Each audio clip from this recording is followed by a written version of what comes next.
Olá, comunidade 247. Estamos começando mais um Conexão Lisboa, aqui direto de Portugal.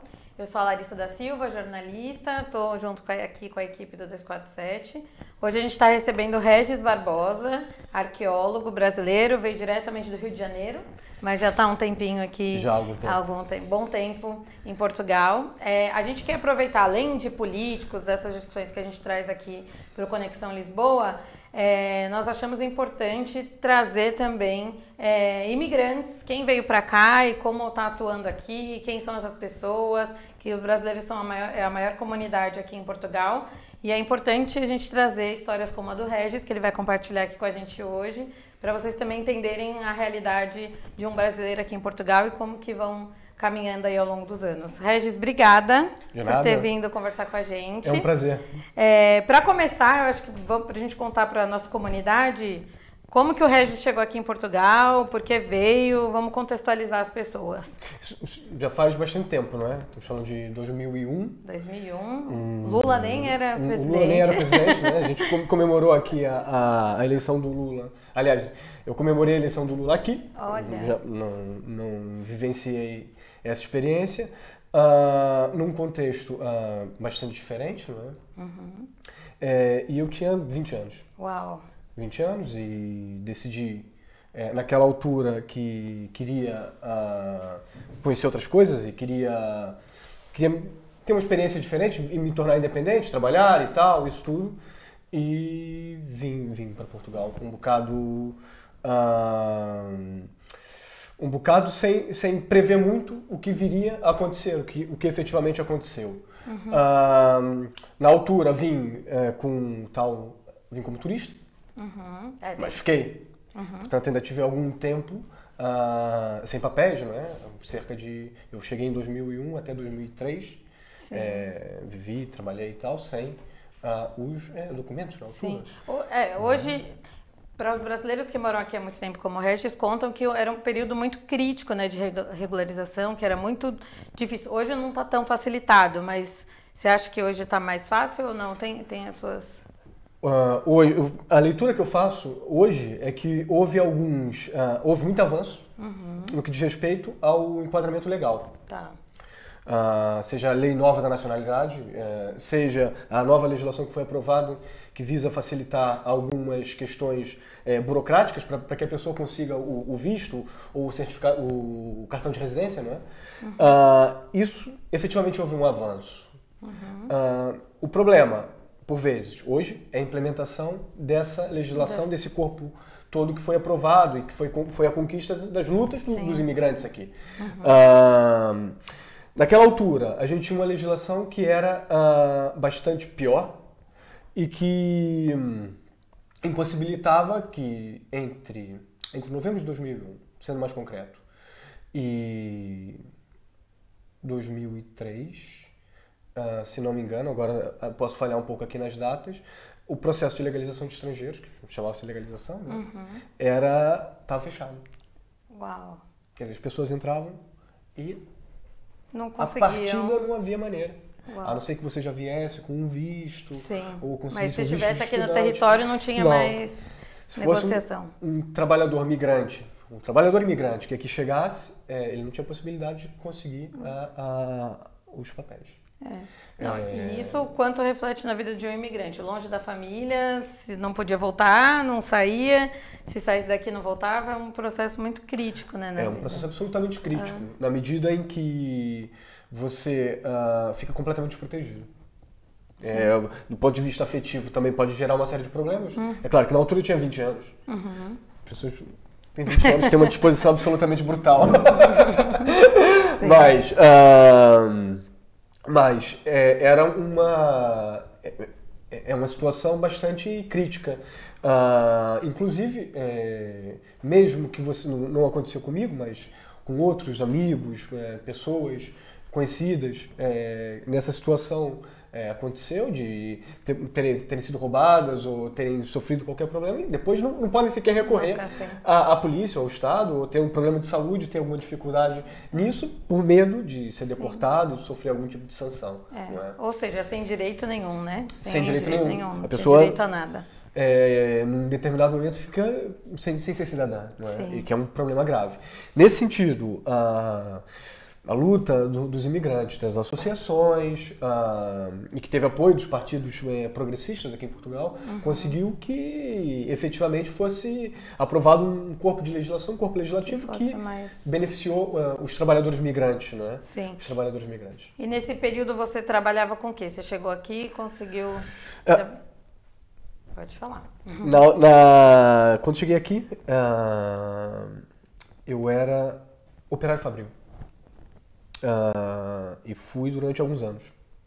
A economia portuguesa, na altura, começava uma fase de estagnação, mas ainda havia uma dinâmica que permitia que o trabalho não especializado, aliás, que houvesse alguma facilidade em conseguir um emprego, um trabalho não especializado, que foi o meu caso. Tá. Fui trabalhar precisamente para uma fábrica.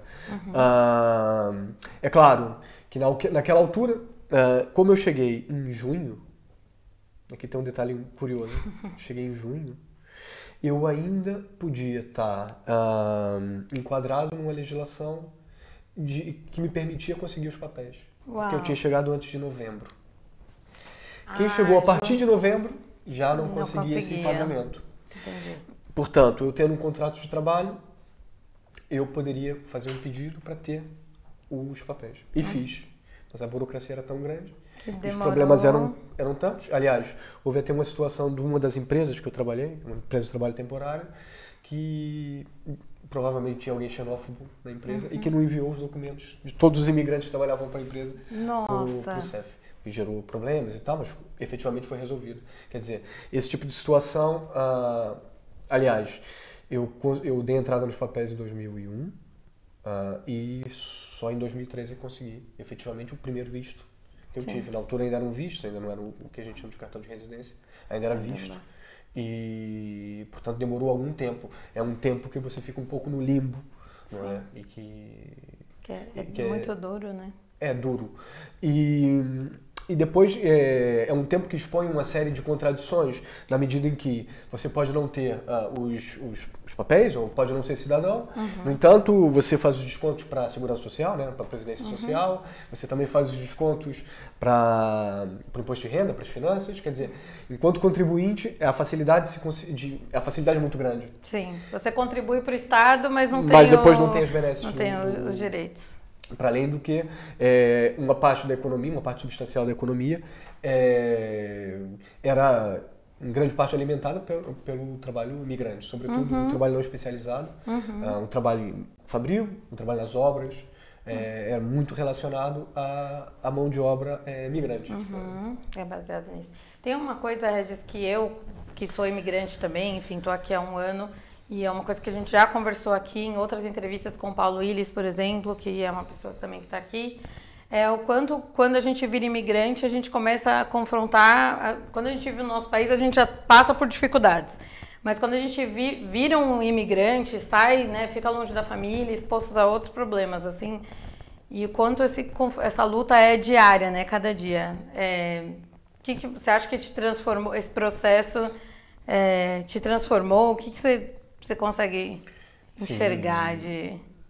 Sim, é um processo que efetivamente... É claro que no meu caso específico, como vim muito novo também, tem um aspecto claramente formativo, não é? Tem um aspecto bastante internacionalista, na medida em que você se revê na mesma situação que pessoas de países muito diferentes, línguas diferentes e obviamente que cria-se uma identidade comum.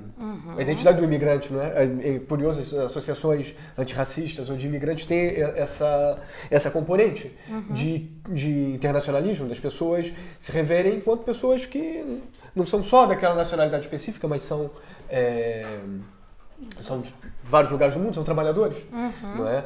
E esse aspecto é efetivamente muito importante, não é? Para além de que nos dá uma visão também particular sobre o nosso país, né? Sim. Ver de fora, um bocado aquela história do Yuri Gagarin, né? Sim, sim. Ver de fora para ver que a Terra é azul, né? Isso também é bastante interessante, porque faz com que nós relativizemos um pouco algumas visões que temos, quebra um pouco aquele etnocentrismo que por vezes que todos os países têm, não é? Faz com que a gente possa ver o outro de uma maneira diferente, não é? Sim. E possa também ter a ideia de que também somos o outro, né? Sim. Bom, o Red chegou aqui com 20 anos e em Portugal ele se tornou arqueólogo e sindicalista. É isso. Então eu queria que você contasse essa trajetória aí até arqueologia e depois sindicalista. Pois é, eu sou presidente do Sindicato dos Trabalhadores de Arqueologia, um sindicato relativamente recente que foi criado em 2012 e que congrega os trabalhadores do setor da arqueologia, um setor ligado à cultura, à ciência, mas igualmente à cultura. Obviamente, por um lado, a arqueologia entrou primeiro do que o sindicalismo. Sim. Não é? A arqueologia, porque efetivamente, tem aqui uma história um pouco curiosa, né? Porque o imigrante muitas vezes vai para outro país com um objetivo específico, não foi muito bem o meu caso, em que vim um pouco para conhecer, para mudar a vida e ficar... aliás, a ideia era ficar pouco tempo, e acabou que já são 18 anos, vai fazer 19 agora. Muitas vezes os imigrantes têm um objetivo de juntar dinheiro, de melhorar a vida, de conseguir condições melhores para regressar ao país e ter uma vida melhor, não é? No meu caso, efetivamente eu não conseguia, porque não juntava dinheiro, efetivamente. Optei por estudar. Optei por estudar alguma coisa para tentar, lá está, melhorar as condições de vida. E no caso, optei por ir para o curso de História, depois passei para Arqueologia. Você já tinha afinidade com o tema, já gostava no Brasil? Sim, eu já tinha sido aluno de História na Universidade Federal Fluminense. Esse detalhe eu não sabia. Eu tinha feito ali uns 6 meses de curso, de licenciatura, né, da graduação, e depois vim para cá e decidi retomar esse estudo. E no caso, indo especificamente para a questão da arqueologia. A arqueologia tem um contexto específico aqui em Portugal, específico ou comum a vários países, mas que convém aqui contextualizar. A arqueologia, por um lado, lá está, é uma ciência que trabalha com os bens arqueológicos, com os vestígios arqueológicos que nós encontramos de civilizações muito antigas, mas também de pessoas que vieram muito mais recentemente, de grupos humanos que vieram muito mais recentemente, e trabalha basicamente com uma coisa que é comum a todos, que é o patrimônio cultural. Em Portugal, uma parte substancial do trabalho nesse setor se prende a uma ideia ou a um princípio que é o do poluidor-pagador. Que princípio é esse? Esse princípio se liga à ideia de que quando um determinado empreendimento vai causar uma destruição em algo que é de todos, pode ser o ambiente, né? Pode ser, lá está, o patrimônio cultural, é necessário que existam mecanismos que protejam, salvaguardem aquele bem que é de todos. Portanto, muitas vezes um empreendimento que é privado, que vai gerar um proveito para um grupo privado, específico, implica a destruição de algo ou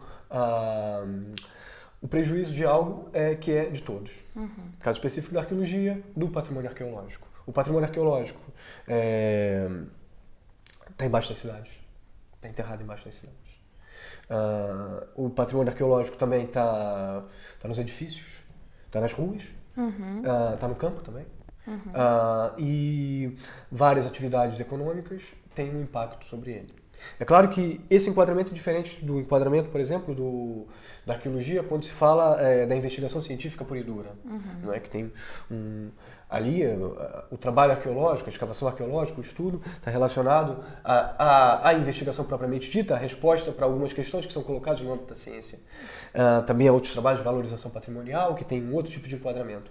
Mas o tipo de arqueologia que eu trabalho e que uma grande parte do setor aqui em Portugal trabalha, uma parte substancial dele, é precisamente essa arqueologia preventiva. É essa que procura minimizar a destruição, salvaguardar aquilo que se encontra no subsolo, ou lá está, nas paredes dos edifícios, etc. e tal. É um trabalho que tem é mais comum do que muitas pessoas imaginam, do que talvez o senso comum possa imaginar. É um trabalho que é muito comum a muitos trabalhadores. Há muitos. Também não são tão muitos assim. Mas aqui em Portugal, toda obra, vamos dizer assim, toda construção tem que ter um arqueólogo? Como que é essa relação? Existem áreas determinadas que sabe-se que existem bens arqueológicos e essas áreas têm que ser protegidas. Há vários diplomas que enquadram essas áreas ou que fazem com que essas áreas sejam reconhecidas. Por exemplo, um edifício que é tombado, né, que é classificado, tem uma área de proteção e tudo que está à volta tem que ter trabalho arqueológico. Outro mecanismo são os planos diretores municipais, que são feitos pelos municípios, que determinam áreas de maior sensibilidade do ponto de vista arqueológico. Né? Um caso específico aqui no caso de Lisboa, que é a cidade onde eu trabalho. Uma cidade super jovem. Uma cidade Lisboa é muito super jovem, para quem conhece. Sim, Eu só venho da Idade do Ferro. Coisa jovem. Tem uma área com enquadramento especial de proteção, que é a zona ribeirinha, a zona junto ao Rio Tejo. É uma área que foi ocupada ao longo do tempo, ao longo da história da cidade, e que guarda essas experiências, essas vivências, esses vestígios materiais que lá estão. Eu acho que é legal para quem vier passear ou conhece Lisboa, porque ao longo do Rio Tejo, a margem já foi de vários jeitos, né? Sim. Já foi maior, menor, enfim. Então pensem nessa mudança. Quanta coisa que não está ali embaixo, que já foi recuado, já aumentou, tem muita história por baixo. Tem muita história. E lá está, esse trabalho, depois, é um trabalho que visa ser convertido para a população, para todos. Por um lado, através do conhecimento científico, não é? Para conhecermos melhor a cidade ou as áreas onde intervencionamos. Mas igualmente também para nos fazermos refletir sobre questões nossas, não é? Porque alguns dos problemas que nós temos, também os nossos antepassados também tiveram. E claro, quando a gente fala dos nossos antepassados, a gente pode falar, talvez falemos de uns nossos que são muito amplos, não é? A gente falava há pouco das migrações, não é? Da questão do imigrante hoje, no meu caso específico, vim para Portugal e tal. As migrações são uma realidade há muito tempo. Sim. São uma constante do ser humano. Sim. Eu estudo aqui ciência política e dentro da globalização a gente fala um pouco disso, que a gente trata a globalização como se fosse também uma coisa moderna, fala da internet. E aí a gente analisa alguns pontos que, enfim, viagens marítimas há séculos já eram um modo de globalização, né, em outro formato. Sim, né, se a gente pensar talvez, e a arqueologia também tem esse aspecto que é muito rico, na medida em que, claro, a gente também pode trabalhar com o século XIX, com o século XVIII, que são bastante mais próximos da gente, não é? Mas trabalhamos também com o Paleolítico, com 40 mil anos atrás, com 150 mil anos atrás, com 1 milhão de anos atrás. Quer dizer, e a gente, há 40 mil anos atrás, por exemplo, tem uma migração que é absolutamente revolucionária, que é a saída do Homo sapiens da África. E, aliás, ele sai antes, mas ele chega aqui na Península Ibérica, aqui em Portugal e Espanha, ele chega a 40 mil anos. Uau. E em outros lugares ele chegou antes, mas aqui ele chegou a 40 mil anos. E conheceu, cruzou-se ou não, com as populações que aqui viviam. Concretamente, o homem de Neandertal. Quer dizer, nesse momento a gente já fala de migrações. Sim. A gente já fala da busca dos grupos humanos por condições melhores de vida, pela própria sobrevivência, por algo que era preciso para aqueles grupos. Por isso, a história da humanidade, no fundo, também em grande medida, a história das migrações também. É essa passagem, é essa viagem ao longo do mundo todo, não é? E que quando a instrumentalização da história, a instrumentalização do conhecimento histórico por parte de grupos de extrema-direita, a ciência, a arqueologia, a história, conseguem desconstruir, têm os instrumentos para desconstruir esse tipo de discurso, não é? As populações que aqui, no caso específico de Portugal, que aqui viveram na Idade Média, receberam alterações, receberam outras pessoas do mundo, de modo que não são o DNA, se quisermos assim dizer, não é estanque. É um DNA que é construído por essas migrações. Todas essas ideias de pureza, de raça, esse tipo de coisa, é completamente descabida, né? Na medida em que os povos são construídos e são dinâmicos, se transformam, se mudam, se miscigenam. E obviamente, isso é algo que importa. É um conhecimento que importa para hoje. Não é só importante conhecermos para compreendermos um contexto do passado, um contexto de 40 mil anos, um contexto de 2 mil anos, que falamos do Homo sapiens. Mas no caso de Portugal, também podemos falar dos fenícios, que vieram para cá na Idade do Ferro. Também podemos falar das populações muçulmanas, que vieram na Idade Média e que vieram mais como mercadores do que como invasores. Quer dizer, estamos sempre... Podemos falar dos romanos, que são romanos, não viviam aqui, que tem um papel fundamental na construção da identidade, na construção da língua, da nossa língua, do português. Quer dizer, esse tipo de reflexão é bastante rica e é algo que é benéfico, né, para a sociedade como um todo. E o que você já encontrou nesse processo desde que você começou a trabalhar, o que você já encontrou em alguma escavação que te marcou, assim? Olha, é tanta coisa, mas efetivamente é uma experiência muito rica, humana, na medida em que a gente também lida com pessoas muito diferentes. E, claro, há sempre surpresas quando a gente pensa que não vai aparecer nada, e às vezes acontece, os vestígios surgem. A gente pode falar de coisas antigas, não é? De grutas artificiais. Há pouco encontramos numa escavação. Também podemos falar de vestígios romanos, de necrópolis romanas, que encontramos também. Que eu encontrei, pude fazer parte da equipe que encontrou. Né? Porque tem esse aspecto que é muito legal, que é o trabalho em equipe, é um trabalho coletivo.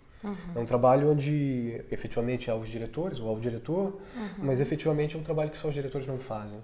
E que é preciso um trabalho com técnicos diferentes.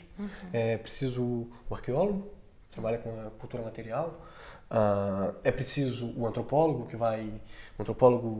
biológico, que vai trabalhar com a questão dos enterramentos, dos mortos. É preciso o zooarqueólogo, que vai trabalhar é um especialista dos animais, dos peixes, dos mamíferos, etc. O geoarqueólogo, também o conservador-restaurador, que depois vai conservar aquilo que nós encontramos. Quer dizer, é um trabalho de equipe.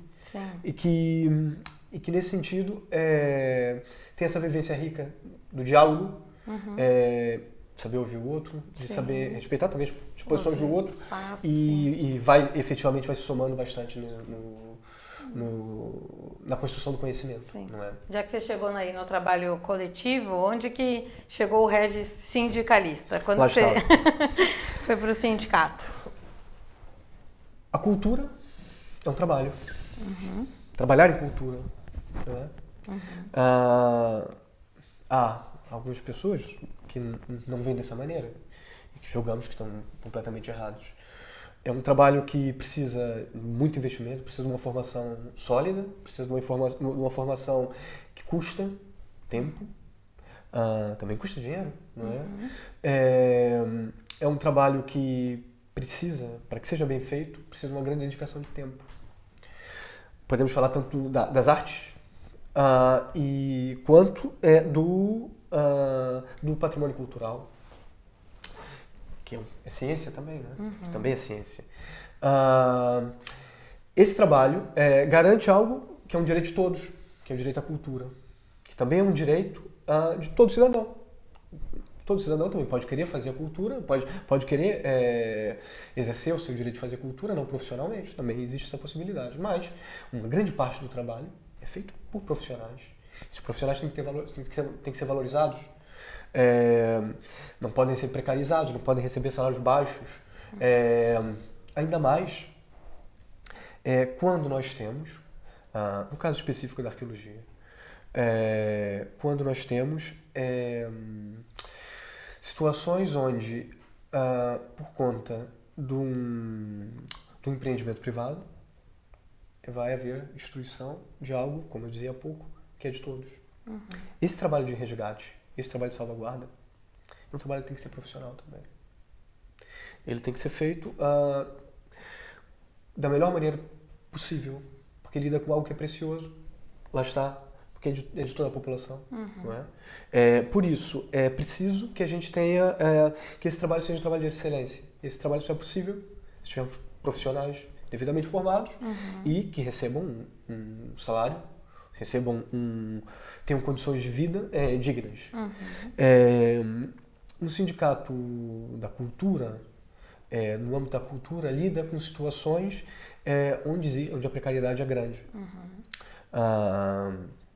Onde os vínculos laborais, muitas vezes, são vínculos que não são estáveis. Normalmente deve ser por trabalho, né? Faz um contrato só para aquele serviço, vamos dizer assim. Não são... Aqui, no fundo, há vários modelos, não é? Há pessoas que têm um vínculo de trabalho com a função pública, com o Estado, e tem uma estabilidade, não é? Há o caso das pessoas que estão completamente precarizadas, que são terceirizados, que a gente chama no Brasil de terceirizados. Sim. Que é o que a gente aqui costuma chamar de recibo verde. Recibo verde. Que é um tipo de vínculo na qual o trabalhador não é visto como um trabalhador por conta de outro, um trabalhador, digamos, com carteira assinada, e é visto como um prestador de serviços, como se fosse quase uma empresa, não é? Esse tipo de relações que também pode ter um lugar, não é? Há pessoas que trabalham efetivamente dessa maneira, mas também existe o abuso desse tipo de figura legal, o que faz com que o trabalhador, lá está, nunca tenha uma estabilidade que permita que ele tenha condições de vida dignas. Outra situação que existe clara de precarização são as bolsas de investigação científica, né, que trabalha no âmbito da ciência, da investigação científica. Muitas vezes demora muito tempo a ter uma estabilidade do ponto de vista laboral.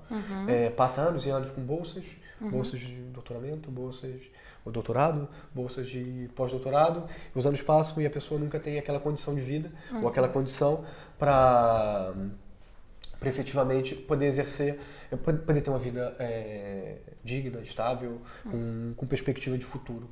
Quer dizer, a luta passa também por isso, pela garantia de vínculos, pela garantia de condições de trabalho que sejam dignas para todos os trabalhadores do setor, não é? Claro, também passa pela questão dos ordenados, também passa pela questão também da defesa do patrimônio arqueológico. Quer dizer, o setor da arqueologia, antes de 2012, não tinha, aqui em Portugal, um setor específico, um sindicato específico. E os trabalhadores, confrontados com esse tipo de problema, decidiram ou chegaram à conclusão de que as causas para aquela precariedade, para os baixos salários, não eram causas individuais. Não eram causas individuais ou não seriam superadas com um mero esforço individual de cada um dos profissionais. Tratamos de causas que são coletivas, que passam precisamente por ações que devem ser feitas e encetadas pelo coletivo. E esse é um dos aspectos fundamentais de um sindicato. Sim. Não é? Eu ia comentar que eu acho que os sindicatos hoje no mundo, né? A forma do trabalhador se transformou, a pessoa não se identifica mais como um operário, como um trabalhador.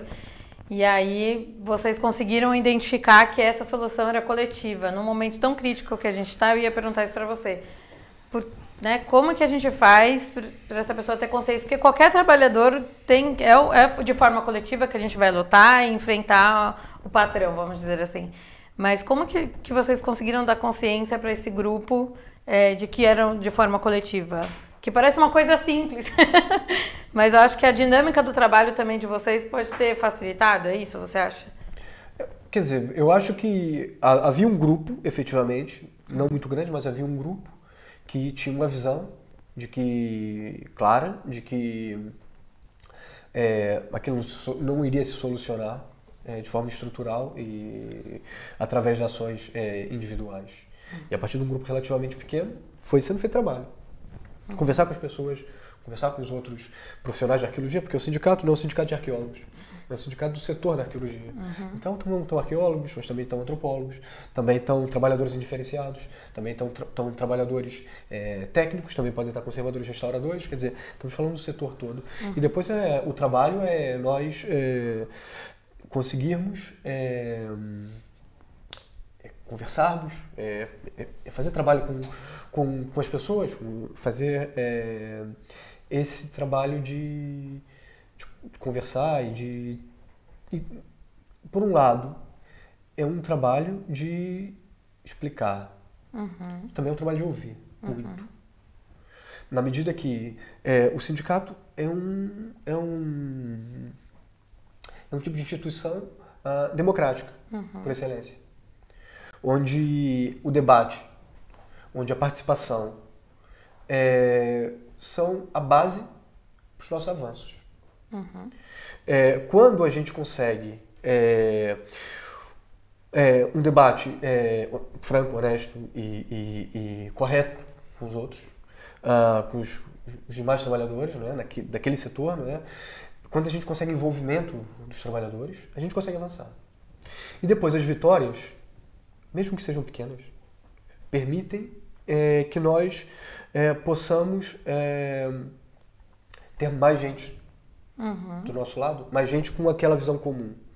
Eu acho que o caminho um bocado vai passar um pouco por isso. Sim. É claro, há questões muito concretas. A gente falou da questão da precariedade, fala-se da questão dos baixos salários, agora tem outra questão que é muito importante, que são as questões estritamente jurídicas e legais. Quer dizer, há sempre, em qualquer setor, há sempre o patrão, que não paga o trabalhador, que abusa do trabalhador. Esse patrão pode ser até o próprio Estado. Não é? Esse tipo de situação, enfrentada individualmente, é muito difícil. O custo da justiça é alto. No Brasil é alto, em Portugal também é alto. Não é? Quando lidamos com esse tipo de situação de forma coletiva, é possível que um trabalhador que não receba há bastante tempo tenha um apoio do ponto de vista jurídico que vai defendê-lo no âmbito da justiça do trabalho. Não é? E as conquistas surgem. E essa dinâmica também de solidariedade entre os trabalhadores, que também é fundamental. Saber que todos contribuem para que um grupo... todos contribuem, às vezes, para a causa de um trabalhador só. E que pode calhar que seja conosco. Não é? Essa solidariedade é muito importante. Solidariedade sindical, solidariedade da luta dos trabalhadores. E as conquistas que se vai conseguindo vão permitindo com que a gente tenha avanços do ponto de vista coletivo. Sim. Eu ia perguntar, mas acho que o Regis já deu aqui contou pra gente como que a gente tem que se, né, como o trabalho tem que ser coletivo, a luta tem que ser coletiva. Eu ia perguntar isso, como que a gente convence a pessoa a sindicalizar, mas eu acho que ele já deu aí o cenário. Eu acho que é paciência também, né? Algumas pessoas que têm mais, vão ter afinidade do ponto de vista da visão de mundo e que vai ser bastante mais fácil. Há outros casos, há de se ter paciência, há de se ter muita abertura, porque o sindicalismo, na visão que tem, o sindicalismo é para todos os trabalhadores. Acho que uma vez numa conversa a gente falou disso. Falou, a gente fala frequentemente. Acho que essa é uma pauta interessante em um mundo, né, com tanto trabalho individual, vamos dizer, a pessoa hoje é empresária, né, ela é Uber, ela tem o carro dela, ela vai saber o horário que ela vai trabalhar, ela vai decidir, mas é um trabalho extremamente precário. E aí tem que voltar para, né, para esse coletivo e fazer essa pessoa a se colocar nessa realidade. Aqui a gente também tem uma questão que lá está, é que tem a ver com a fase do capitalismo que a gente vive hoje, capitalismo neoliberal, que vai tentar fazer do trabalhador um empreendedor, né? E com todos os custos que isso tem do ponto de vista individual, do ponto de vista mental, para aquele trabalhador, não é? Tentar fazer com que ele acredite no sonho, que por si só vai conseguir ser o self-made man, não é? Isso é um problema, efetivamente, que a gente enfrenta. E essas formas de precarização na qual o trabalhador é visto como, lá está, como um empresário de si mesmo, efetivamente criam uma mentalidade e, por vezes, do ponto de vista de um quadro legal, impedem que o trabalhador se sindicalize. Quer dizer, isso é um problema grave, que tem que ser enfrentado com a denúncia desse tipo de casos e com ação do ponto de vista institucional também. Porque são formas que fazem com que o trabalhador fique extremamente fragilizado. Você deu o exemplo dos trabalhadores, no caso dos Uberes e tal, desse tipo de plataforma em que a pessoa é empresária dela mesma. Não vou aqui dizer que os empresários são todos... Não, a questão não é essa. A questão é que, por vezes, aliás, esses trabalhadores se veem numa situação de grande fragilidade do ponto de vista social. Com condições de trabalho muitíssimo difíceis. E lá está, sem a possibilidade de conseguirem defesa do ponto de vista coletivo. O trabalho do sindicalismo também tem que ser no sentido de enfrentar esse tipo de modelo, enfrentar esse modelo de trabalho, esse modelo de exploração, né? No sentido de que as pessoas têm que ter o direito de se sindicalizar também, né? E ter vínculos laborais. Lá está, a questão do vínculo passa pela questão do vínculo. A existência de vínculos que permitam que ela lute coletivamente. O sindicato também não é a única forma das pessoas lutarem coletivamente, né? Há várias associações que permitem avanços. O sindicato tem uma força e tem uma possibilidade de conseguir conquistar direitos bastante grande, historicamente muito... mais do que provados. Não é à toa os ataques todos que o sindicalismo sofre ao longo tem sofrido ao longo da história, ao longo das últimas décadas, não é? É claro que o sindicalismo também, nesse sentido, tem que insertar novas formas de luta. A gente vai caminhando para o fim. Eu poderia ficar aqui mais 5 horas, voltar para a arqueologia, voltar para o sindicalismo e ir trocando. Eu quero primeiro agradecer por você ter vindo. Prazer. E dizer que, vou falar por mim, mas eu acho que por muitos brasileiros, enfim, trabalhadores, vamos dizer assim, por todos os trabalhadores, o quão importante é ter gente jovem, enfim, lutando por né, para ir para o mundo coletivo, que é a forma que a gente vai conseguir enfrentar todas essas transformações, como a gente vai acompanhar isso. Então, obrigada por ter dividido aqui com a gente. Obrigado, Larissa, também. A gente marca outras oportunidades para falar sobre um pouco de tudo. Obrigada, Regis. Tá bom. Obrigada, gente. Até o próximo Conexão Lisboa. Tchau, tchau.